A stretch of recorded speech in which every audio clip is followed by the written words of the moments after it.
Hello, I am Joanna from Evergreen Assessment, and I'm really quickly running you through a document that I prepared for a client that should be publicly available on their website now. It's a company called Aranda Therapeutics, and they make affordable, rare disease medicines that are affordable. And so it's a bit of a distance, really, I suppose, from what I've done in terms of sustainability consultancy before, which has been for real estate for the last 16 years. But in doing this, the modern slavery statement is an essential part of Evergreen. They require at level 1 for you to meet the legislation here in terms of having that policy publicly available. You need to have it on your website, you need to be signposted to it.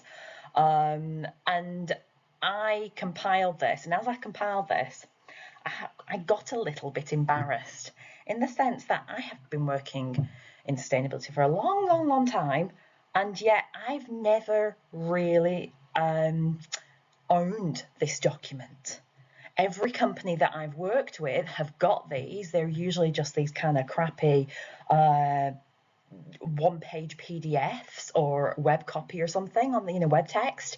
And I've never taken that on board as being, hey, hang on, that falls into my camp. That's an S document. I want to own a bit of that.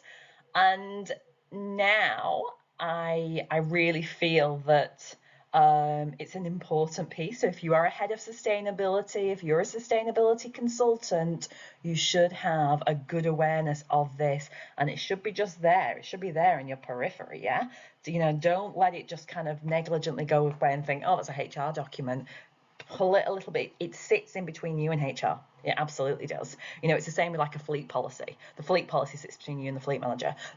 Make sure that you are aware of that. It's important, and modern slavery is hugely important. There is some fantastic home office material that's out there. There's a modern slavery registry as well, so you can go on. You can find like 30,000 statements. I suspect most of them are garbage, but it's there. And so in doing this, I broke it into just different sections, and I liked what I did. So I wanted to just run it through with you, and to hopefully it'll prompt you to pick up your own company's modern slavery statement and say, is this sufficient? Are we using this? How are we continually improving on this? And invariably, I feel that it stretches beyond modern slavery. It goes into the whole supply chain piece, and how you interact with that supply chain. So it's important. First of all, I would say with this document, I did a Joanna on it. I completely flashed it up. I thought I can't have just some like boring document just there. I want to have these. I like these Aranda goldfish. And I wanted some style in there. So exactly the same as I do with my ESG reports and my carbon reduction plans, I'm doing that. And I feel that it just by adding a little bit of formatting, graphic design, I don't want to downplay how horrendous modern slavery is. It's about just leading to a document that I can engage with a little bit better. The first thing is, it's not a generic policy. Hooray! I didn't just copy and paste. I didn't just get AI to just write it for me. Fantastic. So it's actually bespoke to this company. And this is the third version. So I kept on teasing this company. I was like, come on, where are your supply chain risks? Really asking pertinent questions that would give me the detail to really build, I'm hopefully, a useful document. Now, you may be looking at this and you may be a modern slavery expert. I suppose if you're a modern slavery expert, please don't watch this. But it is generic, and I've done that for a reason. Is that I started out with an awful lot of quite a lot of detail, and I ended up on that third version. I reined it back because they didn't want to burden themselves with too much over the next 12 months. Now, I only allowed that in the sense that these guys have only been set up since April, so I was giving them a little bit of leeway on what I expect for them in terms of ESG.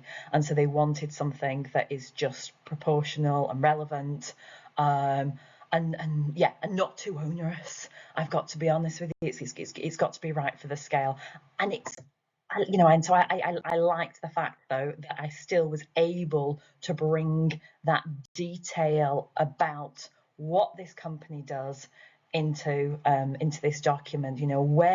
How do they interact with their supply chain, where are their potential risks. But I built it out in the same way really that I would build out an ESG report.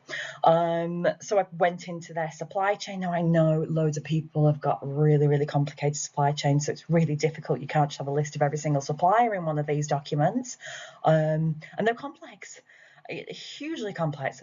But with this company, I was able to take advantage of the fact that they have a relatively simple supply chain. So things are being manufactured in India and they're being shipped over. They go through kind of like a customs place in Malta, quality checking.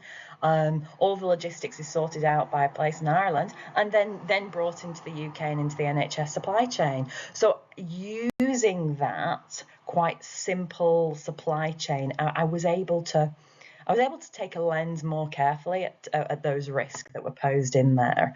And I did not say there are no risks.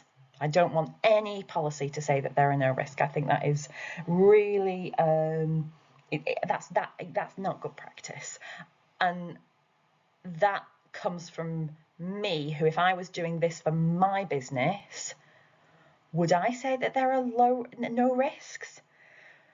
I am very low risk, that's as low as it can go, but I'm not going to say that there are no risks altogether. So I want to be cognizant of what I've got in front of me. So in terms of those very low risks, we've got the UK workforce. In Aranda's case, there's a couple of guys sat in, remotely working from home, but it gets a little bit interesting when I pick apart their supply chain. Now, I'm not just saying because these guys manufacture in India and places. That does not necessarily mean that there is absolutely modern slavery risk there. But I'm just highlighting it a little bit more. I've just got it in my gaze a little bit more keen on that one. So I split it out here into different areas, different camps. And I suppose that's what I would probably do if it was a little bit more complex. Why I'm thinking of them as potential risks, and then the actions as well. So how I'm starting to move to managing those. In terms of due diligence, I didn't overcomplicate it.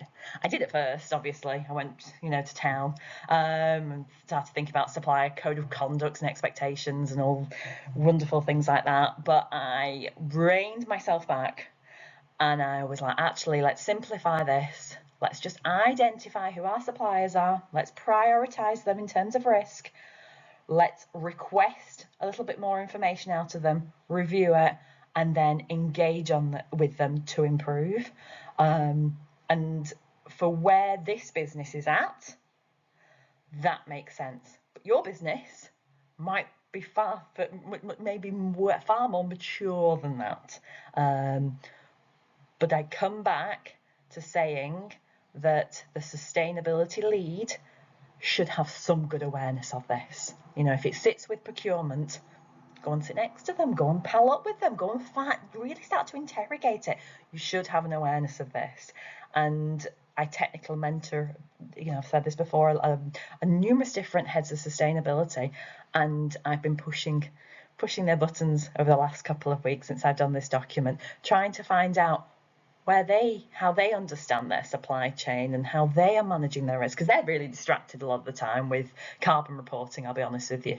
And then around just a bit of a woolly statement here about controls, about how we're going to control those contracts. Here I set out these. I love my documentation, and I set out where we're at. So these guys have only been set up recently, but their board's really strong. I'm going to give them a green stamp there. Modern slavery statement done, yeah. ESG policy, great, that's back of the net. Supplier DD process, code of conduct, not there yet, and that's fine. And then on the horizon, contract clauses, training and awareness, and the reporting escalation. That is definitely, I see it, I know it's there, and I think this is why I like this document. It's because it doesn't overclaim. You know, I've not gone in and saying, hey, I've got everything in place. I'm not going to show you, but I've got everything in place. It's not saying that.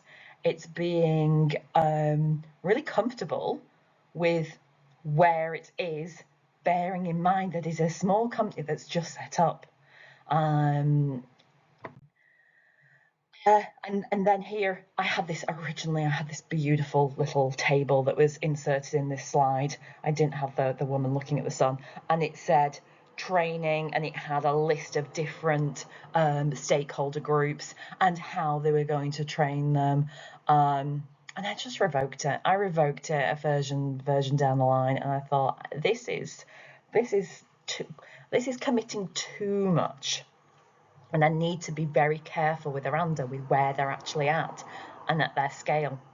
But you give me a more mature company, a bigger company, a more complex company, or whatever, more resources, more budget, I would absolutely want this to be quite refined and giving an awful lot more detail and saying, hey, we had this stakeholder engagement event last year, bringing in things like that. And yeah, if anybody's got a really good example, actually, you should shoot them over. I think we need to have a library of just awesome ones, but then we don't copy them, obviously. Measuring effectiveness. This is the important bit. Yeah, this document is not just static on a shelf getting dusty. This document is a live document that's going to be updated next year. And that's not just for me just to get a kind of next year's fee in as well. This is because I want there to be continual improvement. And that's the key words, continual improvement. So these are the different indicators. Now they are not over the top. They are pretty weak. I know that. You'll be judging these, I get that. But just bear in mind where we've been with this company, and then where they're at in terms of their baseline, and then what their 12-month aim is. And hey, we'll come back. So next year I will come back and I will update this document, not just the carbon reduction plan, but also this document, and to say, this is what we've been doing about modern slavery. This is where we've got to. And invariably, it falls beyond modern slavery. It starts swimming into these other wonderful areas of supply chain and procurement. And closing statement. Board approval, hugely important. This one isn't signed, the one online will be. But I want to see it signed and dated, please. Too many modern slavery statements that I see online. Neither. Absolutely neither.